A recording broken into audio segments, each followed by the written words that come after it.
E continuando com outro informe, a autoridade judicial está ativo e tomando ação com mão duro em intento para trazer tranquilidade back riba nos isla. A la vez para mostrar que está com mala intenção que não tem futuro se não seguir com o que não está fazendo por aqui. Assim mesmo está tem tiroteio na San Nicolás com intenção de matar de sangue frio.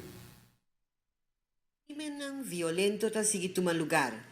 Charançong a noite, babana de 10 horas e meia, homem de 34 anos estava canando de Diamantenbergweg na San Nicolás, ora quella sinti gente canando su trás.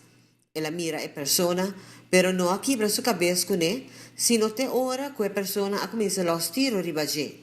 Ela começa a correr, pero el tiro nan agarré de ambos pia, destruyendo el hueso de su pia nan.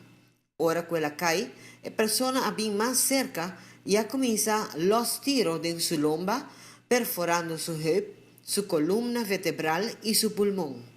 Es nanco atende el tiroteo a conta rond de 10 disparos, de cual 7 a 30 é culpa de vítima. Com urgência, na transportar inconsciente para o hospital, caminha na hase e operação mais crucial.